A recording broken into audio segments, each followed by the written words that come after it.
bills. Okay, go ahead and reset the room, so I'm gonna see if Prep can help pay some of my bills.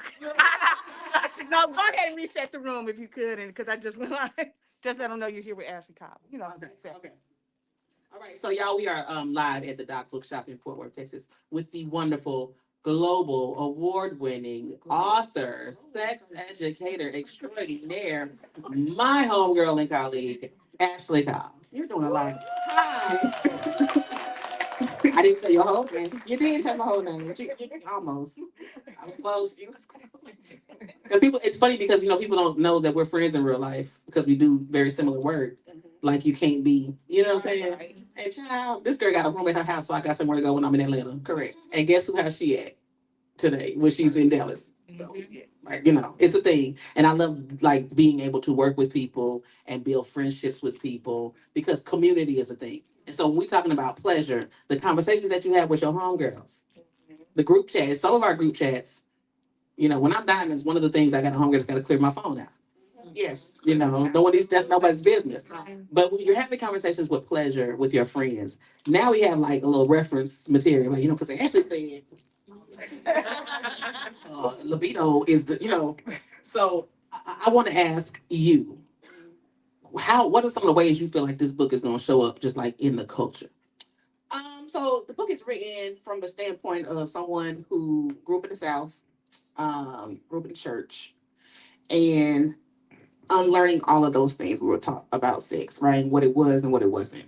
So hopefully the book resonates with people who from similar background, who grew up in the church. We was taught that sex outside of marriage is a sin. You're going to hell, all the things. And how that shame lives with us as we go on into adulthood, right? And so my goal with this book is for people to unlearn shame and understand that sex is natural. It's a natural human experience. Women are supposed to have pleasurable sex because we're the only people with clitorises.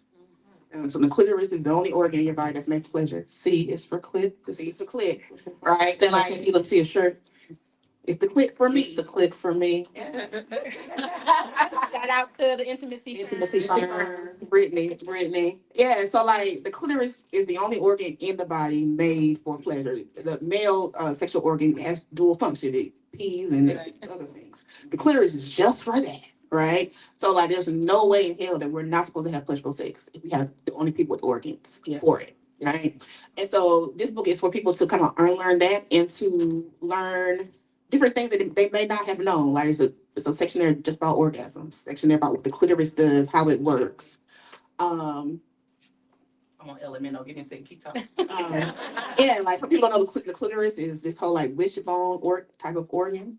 And then when you're this is why I tell people this is why girth matters. Because when you have girth, the thickness of the penis is what she's talking about. I was trying to be PG. You're using the SAT terms. We're talking about thickness of the penis. All right.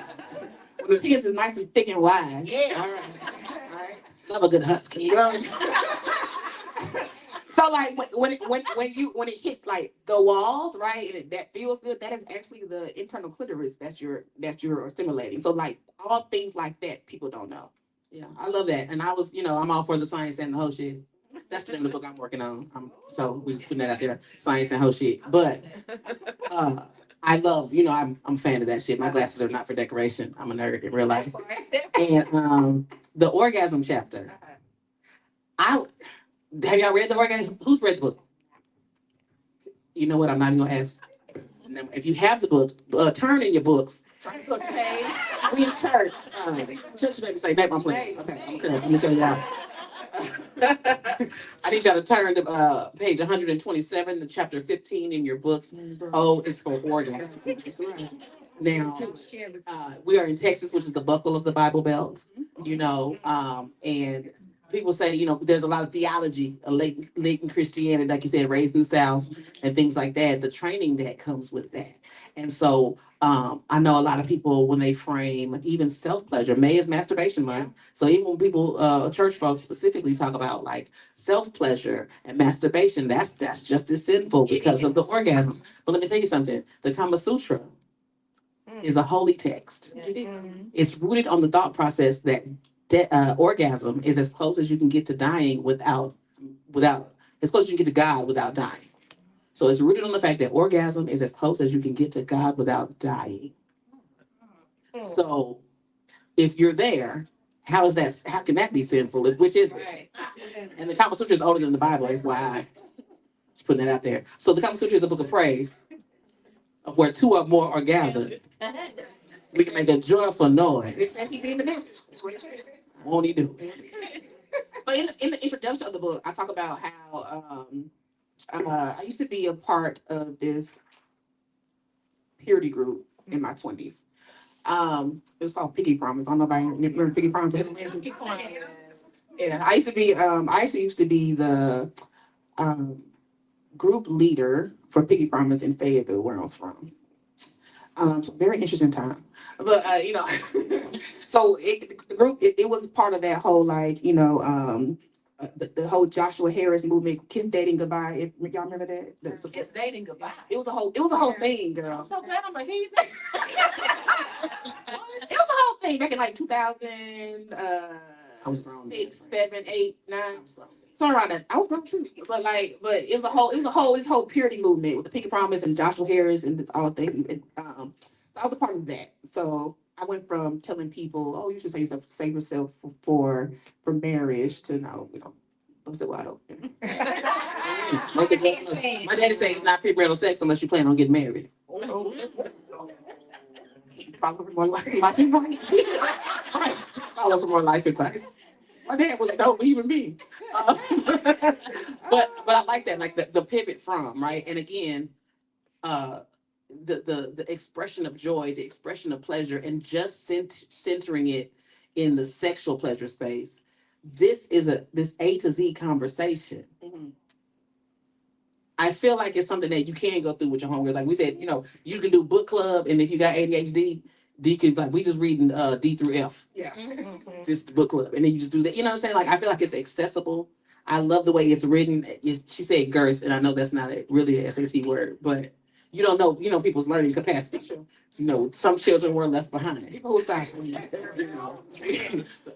all read for comprehension. You know what I'm saying? So I, want to use accessible language, but I love that this written in accessible language. When you say girth, I was like, bitch, what? Spell it. And I would say this too. So like one of my favorite chapters in the book is the chapter R. What page you got on? Turn any books. Just have a contents in the front. Oh. Intention number. Shit, master's degrees don't prepare you for.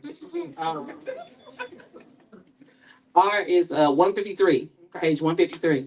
And so the first sentence in that chapter is something about I hate riding dig, I hate Ride dig. hate riding dig. That's the first sentence in the. That's why we're friends. And so it talks about that chapter is about sex positions. I know, right? It's about sex positions and different ones, and there's what's the word I'm looking for? Adaptive intimacy. Yes. Yes. And so in particularly that chapter, I talk about how I used to hate riding, right? But then I went to a class called Rideology. It's called what, friend? Rideology. Rideology. That's her class. That's my class.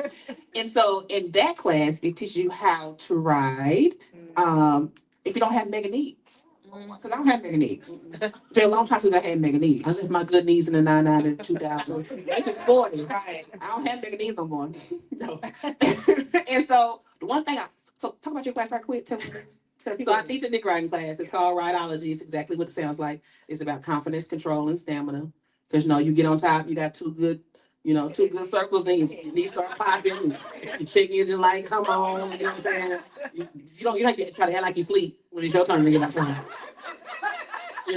So I get so many questions in my inbox about riding and other things, and because I'm a big girl, the big girls see me and be like, girl, I got questions. Anybody can do this. This is not just a big girl class. So we teach about riding for confidence, control, and stamina. We do stretches, hip isolations, then we do positions. And then we talk about adding toys to your riding game. And it's just a good time. It's low impact on the knees and back. It's a good time to be had. And if you take my class and you cannot ride dick comfortably for at least 15 minutes afterwards, I'll give you your money back. And I've been teaching this class almost 20 years, and I've never given anyone their money back. It's a really good class. I now know how to ride dick thanks to Giddy. She don't want to, but if she wanted to, she could. So we're actually going to give away a class as a raffle today to you guys come. No, you'll play a game. Remember? Okay, we're gonna play. They're gonna play the game. You gotta play a game and you can win a ticket. So I have Brightology in person for Sarah's Secret coming up May 30th. And so if you're here, you live in the Dallas area. So there's an in-person Brightology class coming. So you'll get a free ticket to the in-person Brightology class if you play the game. And if you don't live in the area, you can just have a free copy of the replay of the class. But that's what we're gonna do. We'll give away some things. We just wait some things. So the class is one thing. The Brightology class is one thing, but I got something I'm gonna give somebody they win. Okay, cool. You wanna play the game now? It's up to you. I am just here. Like, I'm here to have a good time. I'm here. Let me ask you something. What was your least favorite part of reading the book, writing the book? My least favorite part of writing the book is probably the editing process. Because you write the book and then it goes through 3 different editing processes, and they come back and give you edits and all that stuff. And you change different things. So yeah. So it's a year process. But what even made you want to write the book in the first place? I didn't even ask that. That should have been the first question. What made you decide you was gonna write a book? The truth. Yes. No, lie to me. So I have thought about writing a book years ago. I was like, that'd be nice, write a book, right? And then honestly, the publisher people came to me. Okay. Visibility. So they came to me and was like, what are your thoughts on writing a book? And I was like, I've thought about writing a book, but just like in passing before. But I never really like gave it a lot of concrete thought. Until they emailed me. We kind of talked back and forth. It's like, oh, I could do this. And so that's the truth. That's the real answer. Okay. But I thought about it in passing, and then they came to me. I was like, oh shoot, maybe I can write. I don't hate that idea. I can write a book. I can write it Casually, like flex. Write a book. I write a book. Shut up. I'm just saying this shit is complicated. Listen, hers is finished. I have so many. Almost all of my friends have a book. Almost except me. I feel dumb. Like I don't have a book. I don't have a book like my friend. Like, but I'm also a bitch that's gonna have a coloring book. Like it's not gonna be. You know what I'm saying? It's not gonna be that. It's gonna color pages and crosswords and shit. Because I need brain breaks. There'll be words, but not a lot. No. But so okay. I know we're gonna do the Q&A after the game. Yes. But if I got questions now, they can If answer. you have questions now, you can ask them. If not, I want to ask you. See, when we do this work as sex educators, when people ask us a lot of sex questions, you don't get a lot of non-sex questions. No. So I want to ask you, what's your favorite part about being a sex educator? And like, what's the most common question you get asked? My favorite part about being a sex educator is knowing that people learn something from me. Yeah, heavy on the educator part. That they didn't know. Like I get people in my inbox like, ooh, like especially like around prep. I get a lot of people who either get on prep because I talk about it or learn about prep. I get a lot of people, women who are like, I love your page. I love what you talk about. I learned so much about my body, about sex. And they I learned different things they did not know. And that's the whole point. The whole point is for people, Black women, to be able to learn something, unlearn the shame that we were ingrained with, and to learn something new that you can go and carry out to the world and have a better sex life. Yeah, and tell your friends because each one teach one, right? Yeah. So what's the question you get most asked? The question I get most asked about orgasms. Like what? Like what they ask? I don't have one. Well, I don't have none. Child. I get different orgasm questions. Like I'm with a man, my husband, we've been married 10 years, I never had an orgasm. Or just different. How do you get married to somebody you never had an orgasm with? That's what I want to know. Oh, I know how that happens. How? It happens because we're what we're taught to prioritize in a man ain't got nothing to do with sex. True. Just can't provide. Yeah. Is he gonna be a good father? How much money you make? Right? Sex is no on that list.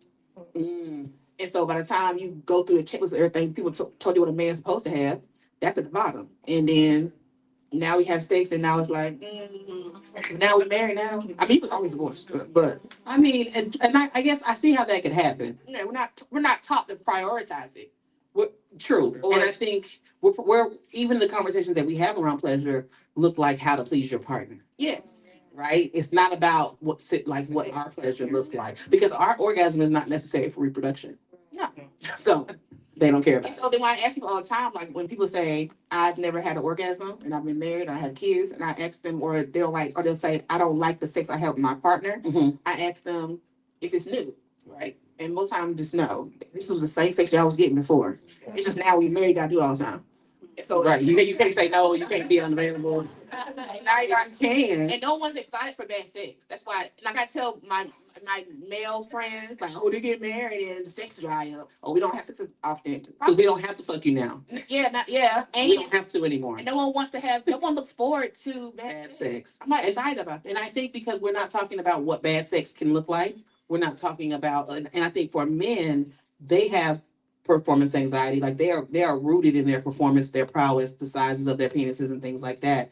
And so that comes forefront, but not how to please who you're fucking. Yeah. Because as long as you get yours kind of thing. And I think as women, we not only, we don't masturbate, because I get that orgasm question all the time too. And I'm like, oh, do you masturbate?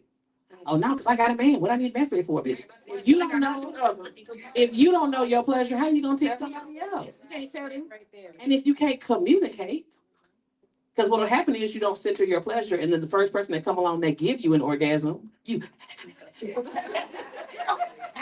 to your detriment. You know what I'm saying? You looking wore out, fucked up, rolled hard, you hook up wet. But they give you that thing, like, and you can't do it for yourself because you never explored yourself. So now your pleasure at someone else's mercy. And there's a whole chapter in here called X Mark the Spot. Thank you. X Mark the Spot is about pleasure mapping and how to do that. It's a chapter about masturbation too. But I'll Yes. get back that in a second. But X Mark the Spot is about how to sit naked and just kind of like touch over your body, touch the spots that you know are your erotic zones, and the ones that you do not know. So you might learn something new. Different like with your hands, different temperature, different pressure. Yeah.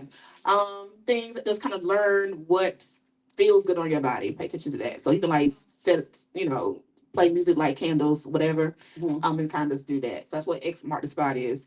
And in the masturbation chapter, that's real. So that chapter starts out with me back in COVID. I went to a pussy camp, basically. Pussy camp. Pussy camp. Okay. I would wear that shirt. Yeah, I me would wear that shirt. Pussy camp. I went to pussy camp. I've done a whole bunch of crazy stuff. Anyway, I went to pussy camp, right? And so this was it was a bunch of room full of white women. That's not, of course it was pussy camp. It would be Yoni camp. If it was us. And so everybody's in there everybody's in there naked, right? So the whole point of the camp is for women to one, feel comfortable in their bodies nude. And then two, you learn your vagina, and then you learn there's different types of vulvas, right? And you get to see one. So that was my first time seeing a vagina up close and personal. Yes, I've seen them on porn. Yes, I see my friends change clothes. Yes, so I see them naked. They not like, They not like, yeah. They're not doing. they're not doing that. The vulva is the outside. Okay, for those, the vulva is the outside. The vagina is the inside.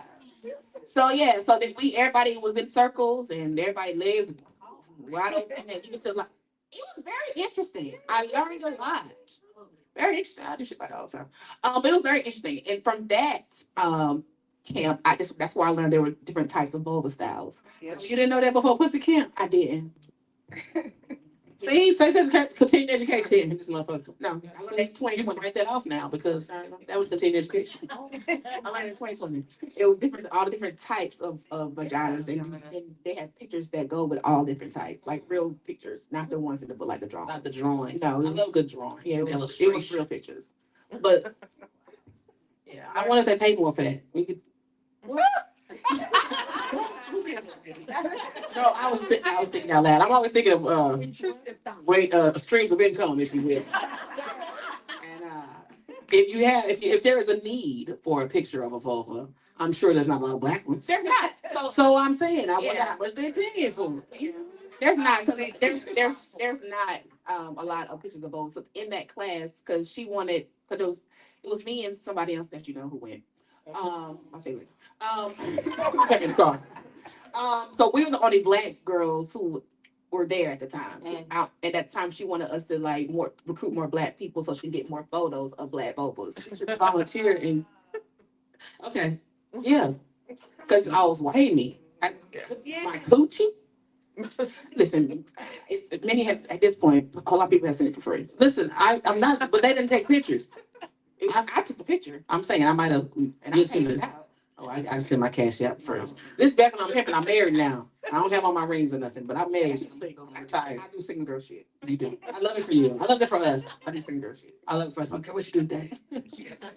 She had me outside all day yesterday. I'm outside. We was outdoors. We was like 8 different places. It was wild. Anyway, that's outside my comfort. But I'll be excited to be when she comes because I get to do hood rat shit with my friends. Um, so we're talking about orgasms and stuff like that. Another question I get, and you may get also, is about squirting. Is we That's in there. what chapter? Is that an S? Is it an No. It's on the page with the orgasm. orgasm page? The orgasm They talk section? about different types of orgasm. The G-spot orgasm is where squirting comes from. Mhm. Yeah. So explain. Okay. Go ahead and explain squirting. I love how you do it. Okay. Okay, so squirting. First of all, I am of the assumption that everyone that was assigned female at birth can squirt. Mhm. All right. Just to be clear. But it's like ab muscles. We all have ab muscles, but we don't all have six packs. Amen. It takes intention and focus. Okay. So when you're having sex that you enjoy, That's the key. Enjoy. keyword enjoy. Keyword enjoy. Okay. You in it, you excited, and you feel like you gotta pee. It's not pee. Relax and let it go. Okay.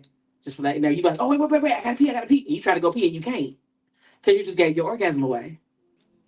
Right? If you are sexually aroused, it is physiologically, science and whole shit, it is physiologically impossible for an aroused human to urinate. It'll hurt. It's called sexual incontinence. It will hurt. Just like the fellas, it's a fella in here. The erection you pee with and the erection you have sex with are two different erections. Okay? And so you can't pee while you're aroused. Now, if it's 10:30 and they done came in there trying to, see what's up and you was already asleep and you just having sex to keep the peace, and you feel like you gotta pee, oh, what you got? That's probably pee. Obligatory sex, that's pee. If it's sex you're enjoying, then it's squirting. Okay, but you have to drink water. Okay, you have to be hydrated. You cannot squirt Starbucks. Okay, let's be clear, there's water in it. It's not water. Okay, you cannot squirt Starbucks. Now, well, if it ain't pee, what is it? I'm so glad you asked. It is water from the bladder. So the bladder in the body, science and whole shit, the bladder holds water from the body, not urine. It doesn't become urine until it mixes with the kidneys. Right. So bladder, kidneys, urethra is urine. Bladder, Skene's gland, urethra is squirt. And Skene's gland is the female prostate. So just like when you have like a soda fountain, they got the bubbly water in one section and they got the syrup in the other section. And depending on what button you hit, that's what you get. Right? So bladder, kidneys, urethra, urine. Bladder, Skene's gland, urethra, squirt. So it's the same water, but it's mixed with something different. You ain't all in the Kool-Aid, don't know the flavor. And the reason why it'll have traces of urine in it because it comes out the same hole. But guess what? Ejaculate and pee come from the same hole too. But we're not having that conversation, are we? Imagine that. They got trace amounts in their shit too. We're supposed to swallow that though. What? We don't want to talk about that. One of those conversations. Okay, I'm equal opportunity out here. Also, your partners need more water, especially if they have penises, because that helps with erection quality. Because sometimes it's a pickle, sometimes it's a pipe, amen.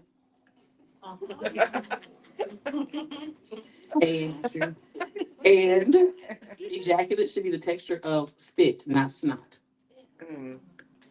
So if it's thick, he needs some water. And let him know it that you're trying to help him get his dick sucked and he'll drink the water.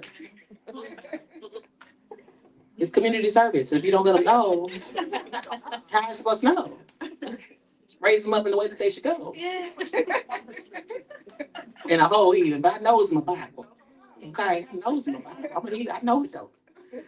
But that's what squirting is, and so people don't understand. And so what happens is it's not just in and out. No one's gonna come from that. You have to have like angle and pressure and rhythm and stroke and fullness and wetness and all these different things that come together for the perfect storm. right? So if you get like the sex toys chapter in here, the clit sucking toys will get you there. If you're not a squirter, if you've never squirted in your life, get you a clit sucking toy.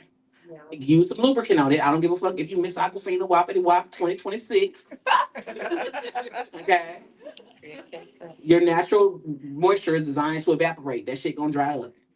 Get you some lube on your clit, and then use you a clit sucking toy, and a rose especially. But there's some other womanizer has bigger mouths in case you have a larger clit. I really like that option. So there are lots of different options.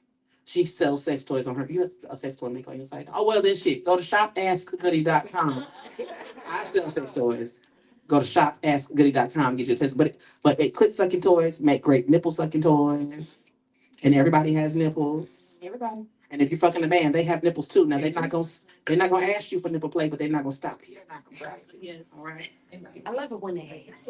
Yeah, when they ask that, that means they're in touch with their pleasure. There you go. Please and thank you. But they're not gonna ask. But if they do ask, great. But if they're not gonna stop you. So you can put them, put it on their nipples when you're riding and figure that out.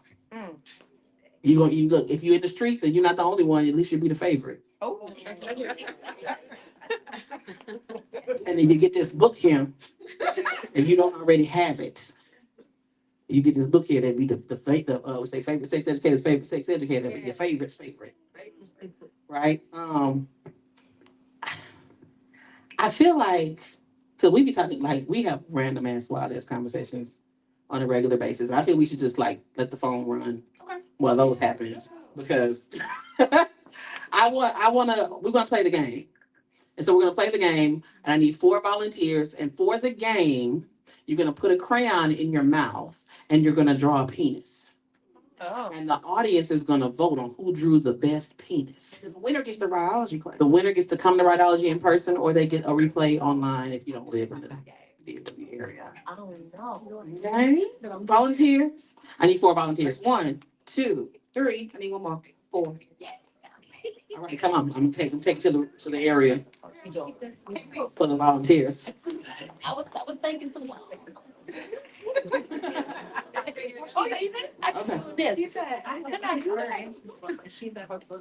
We have 4. There's one. I need one right here. Oh, she went. Who was? Okay. Okay. Okay. I don't have my phone. Somebody pull their phone out. Oh, I got my phone. Okay, I need a 60-second timer. 60 seconds feel like a long time. Okay, well, you only got 2 60s, so if you only get the head drawn, that's just it. It's a micro penis. Okay. So a minute. Right? Yeah, a minute. All right. Okay, put the crayon in your mouth, lean down, and go. Yeah, 60 seconds. You can hold the paper still with your hands. Just don't put your hands on the crayon. Ooh. Make him big now. Let's go. Girth. The word of the day is girth. That's just thick. You want them long too. You only need 2 inches in. Look, quit being greedy. It's 2,240 nerve endings in the clitoris. Yeah, 30 seconds. 30 seconds, ladies. You got time for pubes. You got time for... see some neo-realism. Shadowing. Depth perception. Green on it. I can already see green on it. She's drawing pubes. 10, Don't 9, 8, 7, 6, 5, 4, 3, 2, 1. Okay, let go. Stop. Child, the cream broken. Listen, she got that tongue free grip mouth. Okay, y'all stay over here to the side. So we're gonna let y'all vote on who had the best drawing. On live, y'all can vote too. Vote in the comments. Yeah. Okay, this is the blue. Oh. So this is the blue one. Please walk around, make sure the people can see. This is the blue penis. Live, show the people on live. Live, write blue in the comments for the blue penis. He about a 5 inch girl. Listen, 5 by 5 will do it. Hey, Now we have the green penis. Green, kind of light. Got Verde. oh, I see it. What kind of light? I think that's the one that had the pubes. They got the balls as well. Very nice. Show it to the live. Live. Vote green in the comments. Okay. Yes. Yes, yes. On this head over here. Oh, be careful now. Okay, then we have the purple. The purple penis. Oh, hello. I think it was baby. We have the purple penis. Wait a second. Vote purple in the comments. I like that thing. It's got a vein in it. I know. That's the hardest. That's the hardest, people. And finally, we have a very abstract submission. We have a very abstract submission. That is the magenta. Magenta penis. Very abstract realism shapes. Shapes were drawn. Vote magenta in the comments on the live. You see when you see picking up what you're just putting down. You know. All right, so purple. Okay, so raise your hand if you voted for the blue penis. Let me show blue. You want to see it? Show us again. Just want some. I want to vote for everything. Okay, make some noise for the blue penis. Make some noise. Make some noise for the blue penis. Okay. Make some noise for the green penis. I barely could see. Okay. Coming up next, we got purple. Make some noise. Whoa. We like veins and ejaculate. Just ejaculate and everything. Give it up for the Picasso penis. All right, we have a clear winner, and it is the purple penis. Will the illustrator of the purple penis please come up? Who drew the purple penis? Please come up. Can we get a picture? Can you get a picture of her and her drawing? And here, you gotta come on, stand with Ashley. Let me get out the way. It's funny. I'm taking a picture. What's your artwork? Put it on the refrigerator. That's good. Thank you. And so you won a ticket to Rideology. If you want to come in person, you're welcome to. If you just want the replay, I'll send you the replay. Thank you so much. Of course. Thank you for your participation. Hmm? Yeah, I'm gonna get it. She can't leave here without me getting it. And she would, it's that. She would. Okay, does anybody have any questions? We're gonna do a little Q&A session now. So I'll actually come down to you where you are so you can ask a question. Okay, here I go. Get my steps in. So I did start masturbating at a very young age, like 9 or 10. But there's no one you can kind of talk to about that. What would you tell a 9 or 10-year-old who comes to you and talk to you about masturbating? I would tell them masturbation is normal. Kids start touching themselves as early as like 2 and 3. Not so much in a sexual way, but it's kind of as a way of like, ooh, what's that? This kind of feels good. Like, it's why little boys sometimes you see them, they, in their pants, playing with the penis, and they're like 5. It's not because they're like masturbating per se, it's because they know it feels good. Yeah. So masturbation is a normal part of the human experience. I would tell someone who was probably 9 or 10 that, using your fingers, these are the sex toys God gave you. So use your fingers, just kind of explore your body. There's nothing wrong with that. This is your body, and you should be able to know what feels good, and what does not. Great answer. Yeah. Great answer. Come back here. And then I'll come over to you. But I want to know about riding with bellies because I'm a big girl, and sometimes it's hard to ride because it's like you say, you wear out in about a minute, and that belly is in the way. Yours or his? That's a goody question. Yours or his? She the riding queen. I think I want to get both. Yeah, look, yes, you can. Okay, this is what I'm gonna tell you. I don't want you to lay on the floor or something. We're gonna Okay, do a demo. we're gonna do a demo. So this is if you got a belly, this is for you. Okay. That's also like things like that. I'm gonna try to talk. Okay, so lay down. Everybody see that? If you can't see, just stand up. Because we're trying to be on the stage a little elevated from the. See, I can see a little bit. Okay. Okay, so lay down. Okay, now There are two that are really good if you have a belly. Okay, put your knees up. So the first one, you see her knees are up. They want your person's knees need to be up because that supports your ass. It shifts your hips forward and it transfers your weight off your knees. Okay, so the first one, you're gonna stand over them. Okay, move your arms. It's called the chair. You're gonna put your feet under their armpits, depending on how tall they are, and then you're gonna sit here. Your knees should be at a 90-degree angle. So open up a little bit more. So